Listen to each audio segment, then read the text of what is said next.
ask Thompson to lead us in karakia? Are you happy to do that, Thompson?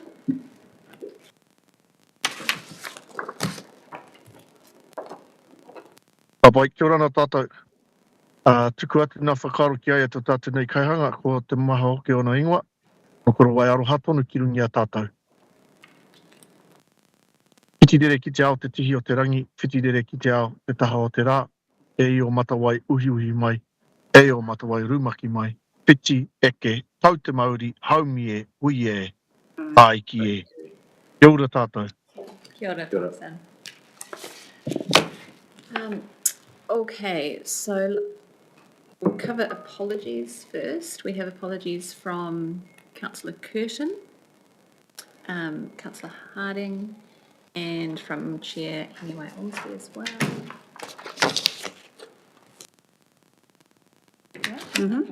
Okay. Housekeeping, the meeting is being live streamed on the Council Facebook page as usual and recorded on a later date. If there's an earthquake, drop cover and hold. Shaking is long or strong, leave the building through the nearest exit and up the hill to Cameron Road. If an emergency evacuation alarm sounds, then we evacuate through the building in the nearest exit and proceed to the assembly area on the grass at the corner of Dalton and Vautier Streets. Emergency exits are clearly signposted. And wharepaku are located down the hall to the left of the chamber entrance. Any conflicts of interest to note? No? No one online? No? Kia ora. Thompson. That was quick. Morning, Thompson. Morning. All right, so we are going to look at confirming the minutes from the 12th of February meeting. Anything to add, or is someone happy to move that they're accepted? First, thank you, Councillor McIntosh. Second, Councillor Hokianga. I think everyone's in favour of that, so we'll move on. Speeding through things today. All right, so the first substantive item on our agenda this morning is around the audit plan for the 2024-25 annual report. Let me just flick to the right. I'm looking at. So we have our friends from EY with us today. So we've got David and Charlie. Welcome. And will we have it led by Chris Comer? Thank you very much. Okay, morena koutou. As we do every year, coming up to our annual report, which we get audited, and we've worked through with the EY, our auditors again for this year, the audit plan for this financial year. Our statutory deadline to report is the 31st of October, as it is normal for all years, other than when we went through the cyclone and through COVID, where we had some delays. The difficulty this year has been in terms of the election in October. We've had to try to do an early adoption on the 8th of October, so the audit plan has been moved around so that we can actually achieve that deadline in there. We've already had our interim visit, which EY have been through and done. They will be doing a report on that shortly, and our final visit will be starting through September, from about mid-September, doing HBREC in that early September, and then the HBRC and the group accounts in late September through to our adoption on the 8th of October. The audit plan has no big changes from previous years or focus areas, mainly because there haven't been any big changes around the organisation, and we've got stable teams on both our side and on the audit side. But I'll also just hand over to David and Charlie if they want to say anything else about their audit plan. Thanks very much, Chris, and maybe just two brief points from our perspective, one around timelines and progress and the other around our sort of key areas of focus. On timelines and progress, just adding to the description that you provided, Chris, we were obviously in last month to complete our initial work around processes and controls. From our perspective, that work went very well and we completed all of of the work that we expected to complete. There are one or two matters that we're continuing to discuss with the management team and their potential recommendations around how processes and controls could be improved, but all of those points are reasonably minor in nature and low risk. In terms of the year-end work, as Chris mentioned, we're targeting an earlier completion date. We'll be starting into that on the 1st of September, and we'll be utilising the same EY team to cover Food East, HBRIC and HBRC. For complete context, there's a separate EY team that covers the audit of the port, which is also relevant to the consolidated accounts. In terms of our areas of focus, which are covered in our plan, it's page 2 of our plan in the top left of that page. Just 2 comments in that space. The first is around assets, which is a significant area of focus for us, and in particular the valuation of those assets. As usual, the forests and the investment property will be valued this year as they are every year. This year, land and buildings will be revalued. That doesn't occur every year. It's approximately once every 3 years, but it is occurring this year. And then the last point around that is for infrastructure assets, it's likely that those assets won't be revalued. That's on the basis they were revalued at the last year end, and management is sort of working through putting together a view that potentially there hasn't been a material movement in value that would require the revaluation of those assets at the 30 June 2025 year end. In terms of the work that we do around those valuations, we're focused on both the inputs to those valuations and the techniques used. Our view, based on initial discussions with management for the valuations for this year end, is that our work will primarily be focused on the changes to inputs to those techniques, as there will be a reasonable degree of consistency in terms of thinking about the valuation methodologies that are applied to those assets. The other area of focus that I would touch on is, it's again in the top left of page 2, and it's around the cyclone recovery and grants, and just really an acknowledgement that things continue to shift and change in that space, and there's a lot going on, and as much as some streams of funding might be coming to an end and wrapping up, there's still ongoing work in other areas. I think the 2 main elements that we focus on from an audit perspective in thinking about both the funding and the underlying activities in that space is the timing of recognition from an accounting perspective, and also just checking there's clarity around purpose and aligning funding to activities. I might stop there, but Charlie and I are very happy to take any questions that the committee has.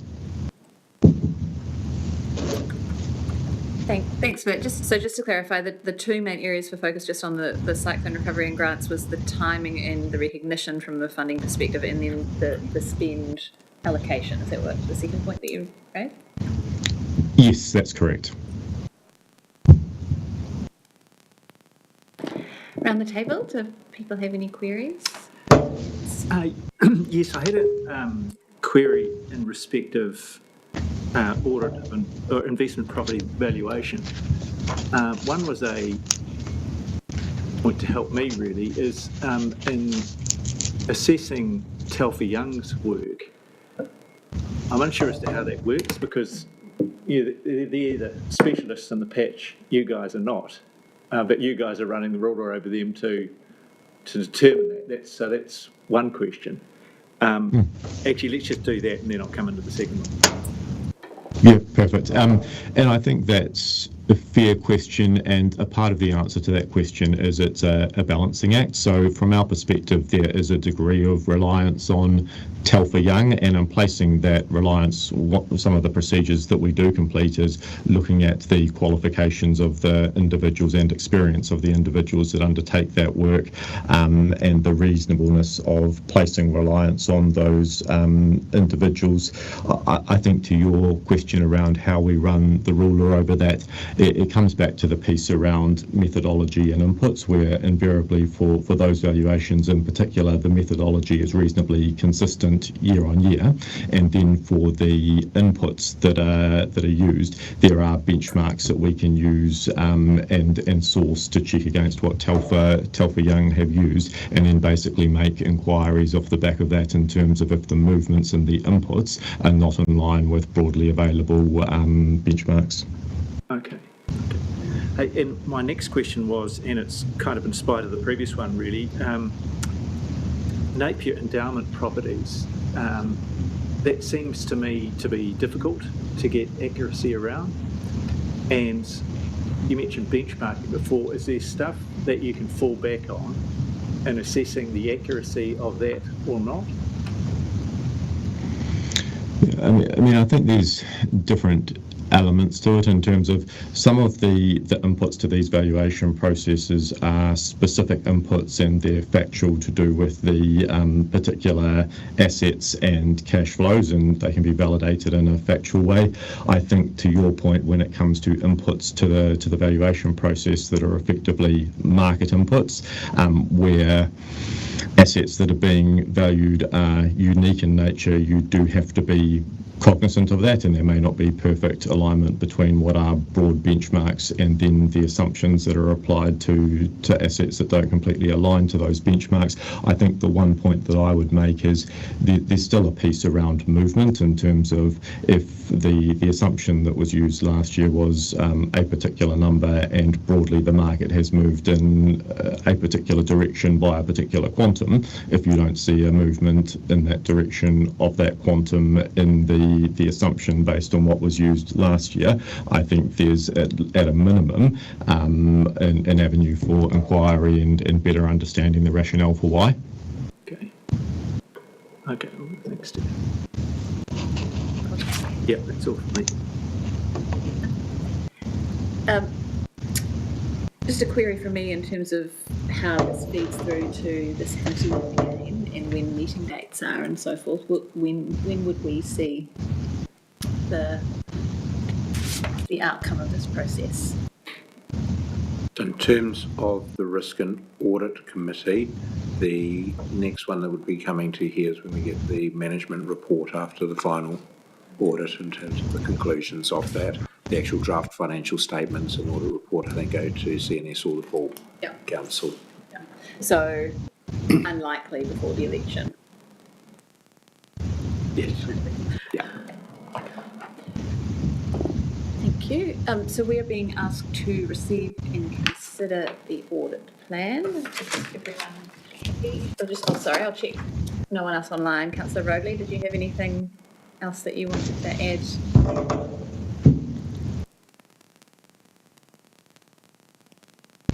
Sorry, no, I'm all good, thank you. Very helpful.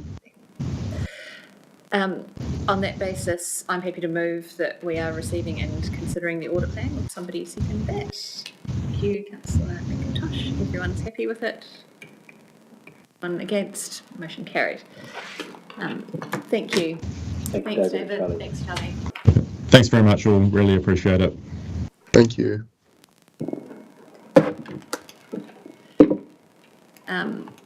Okay, so now we are turning to the Treasury Compliance Report, item 5, on page 5 of our packs. And Susie, is this you presenting this? I'm going to pass this straight to Tracy, capable Treasury Manager. This paper should be in similar format, similar style you've seen before, to pass to Tracy for some highlights. Thank you.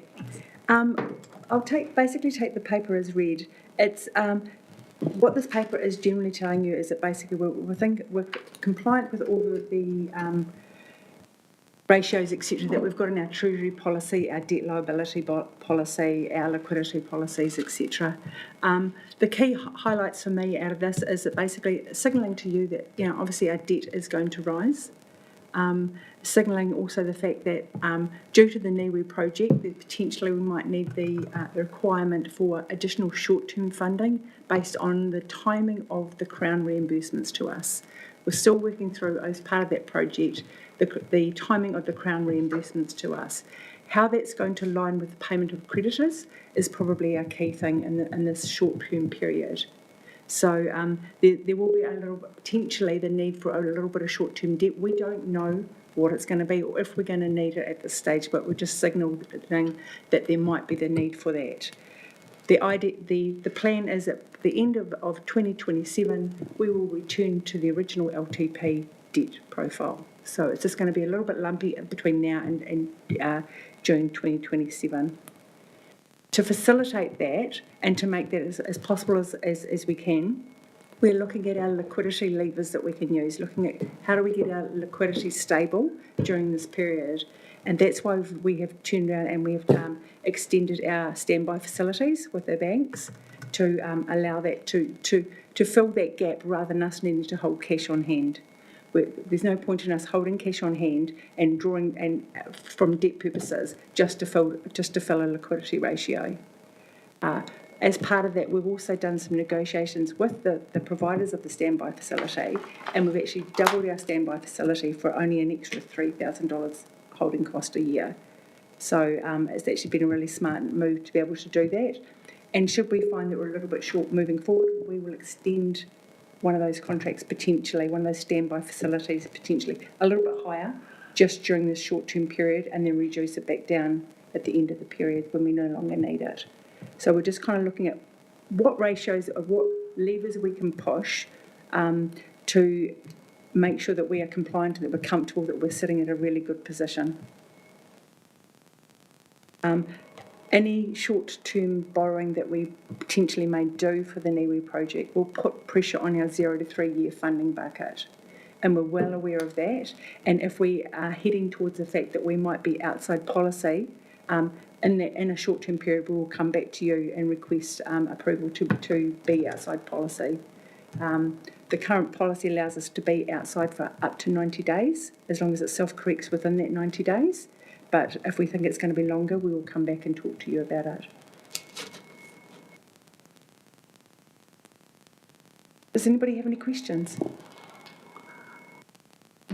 Me again.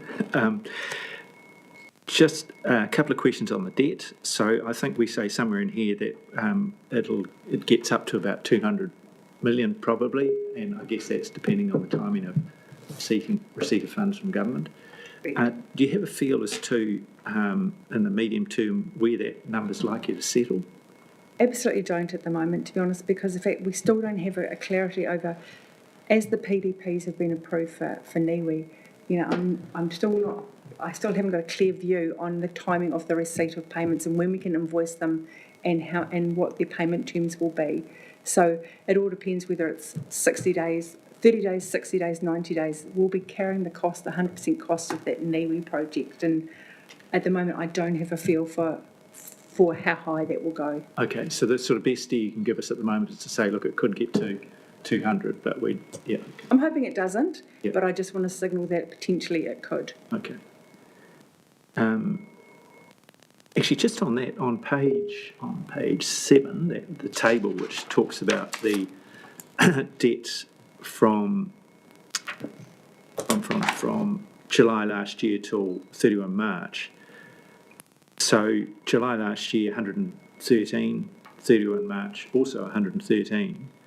And so there's actually been no difference in that, has there, even though we've borne a fair bit of the NIWI cost prior to any reimbursement? Correct. Yeah. We've basically used our rate money to fund everything up till now. In April, we've started to take on some more debt. Okay.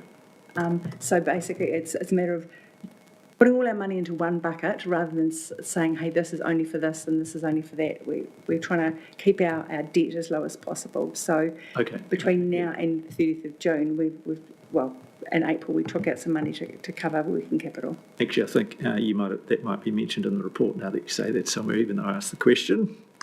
And the final thing was the change from BNZ to ANZ.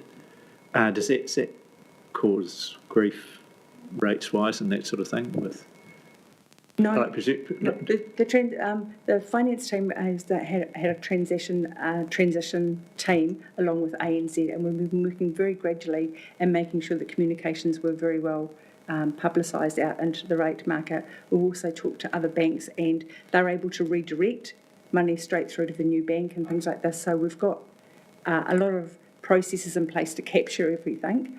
We're also holding our BNZ accounts open for the next 12 months. Okay. So that we're actually going to run in dual for 12 months to make sure that we have less impact on the ratepayers.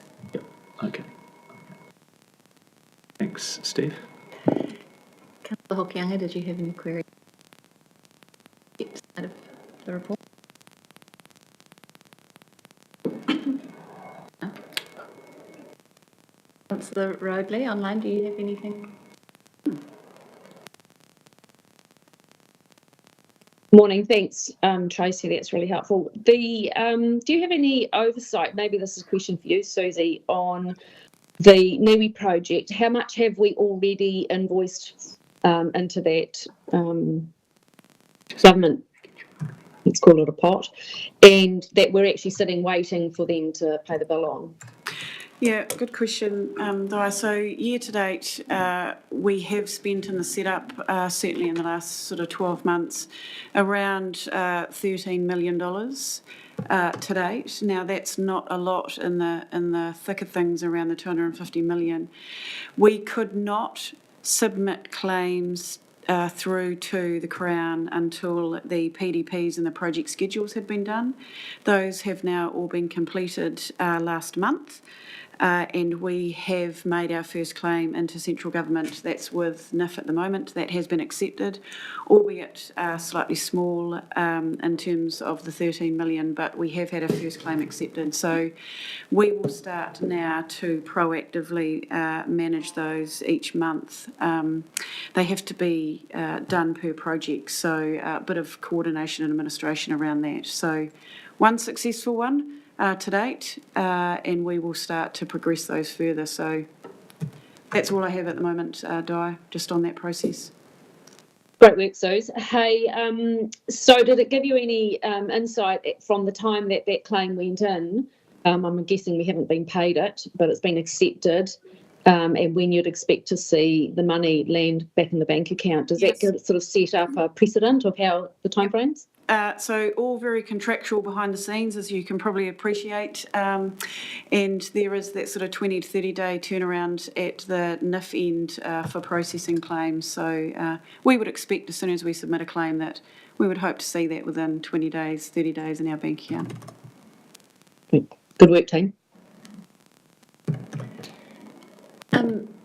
Query, and Susie, this might be one for you, and it doesn't necessarily need an answer now, but if noting that it could come back to this committee to extend the debt facilities and be for approval to be outside the policy, I feel like I only get half the story there in terms of what the debt is being used for.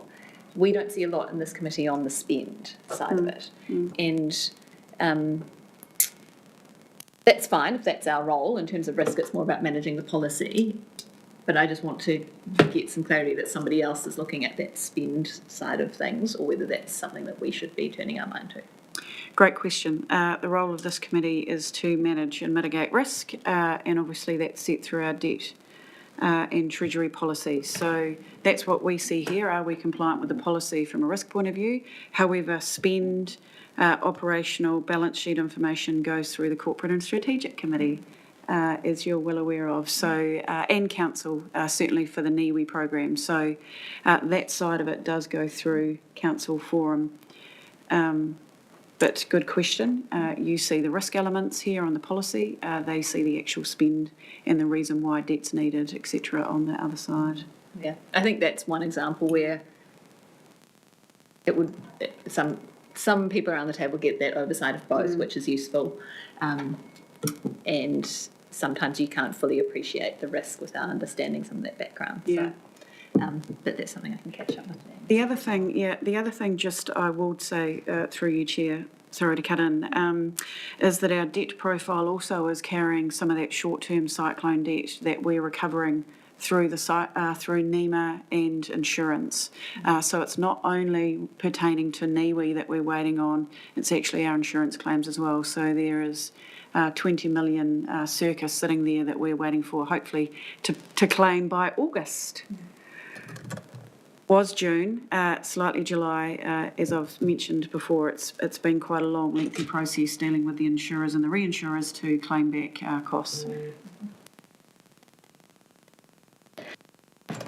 So that's the debt side of the paper. In terms of anything else in here around the managed funds or interest rate risk, is there anything in particular that you're wanting? Just generally, obviously the financial markets have been a little bit volatile up till now. It doesn't look great in here if you look at point 29 when it says, at the moment we've got fair value losses of 361,000, but recognising that we made a decision in February to withdraw some of the funds and to realise some of the unrealised gains that we had on that, some of the profits that we had that wasn't real, and we drew that out to actually help fund the statement of expectations for council. So in actual fact, it was actually a very good strategic move that we did that, but as the result, we pulled money out of air basically, because if we had waited another month, that money would have been gone. It was the timing was great. But the markets are continuing to be a little bit volatile, and we've got to remember that we're in a long-term game here.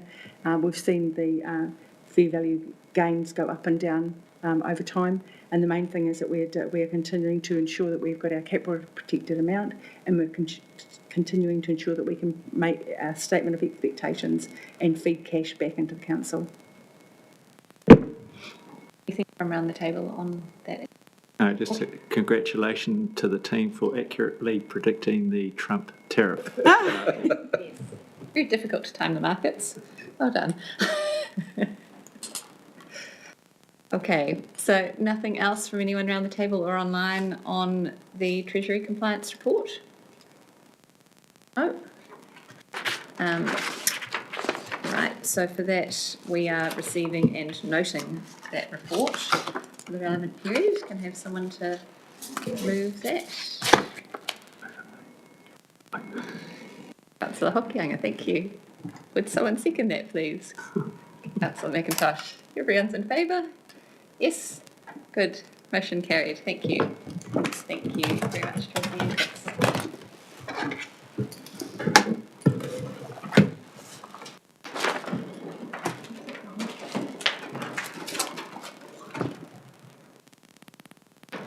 So I say both of these, don't I? No. So there's actually 3. So there's the one for the minutes as well, which didn't print in the books. Do you want me to read that out? Yes, please. Unless I have it towards the back here, do I? Sorry, bear with us, everyone. Skipping? No, I don't.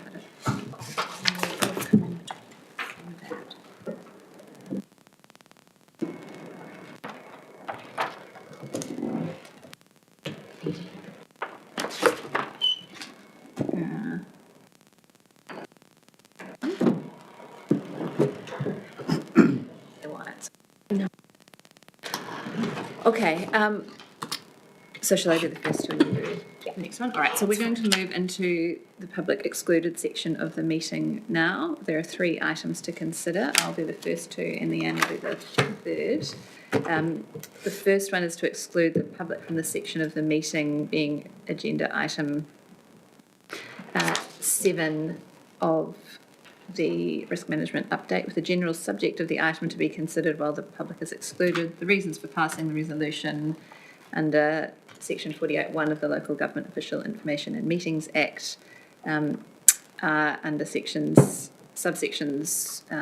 F2 and J around maintaining the effective conduct of public affairs by protecting councillors and or council employees and contractors and consultants, and to prevent the disclosure or use of official information for improper gain or improper advantage. I move that we go into public excluded. Oh, can I do them separately? Or you can do them all together or separately. Okay. The second item is around item 8, the legal update, with the general subject of the item to be considered while the public is excluded. The reason for passing it is around being necessary to prevent disclosure of information that's legally privileged under subsection 2G. And Leanne has the third one. Yep. And the confirmation of the minutes, which is item 6, under subsections 72A and 72J. The information is in relation to operational incidents, data analytics findings, and the legal update. So protect the privacy of natural persons, to prevent the disclosure of information for improper use or improper advantage, and then again to maintain legal privilege. Thank you. So I'll move that we go into public excluded for those reasons. Could someone second that? That's the hooking of the everyone's in favour of that, so motion carried.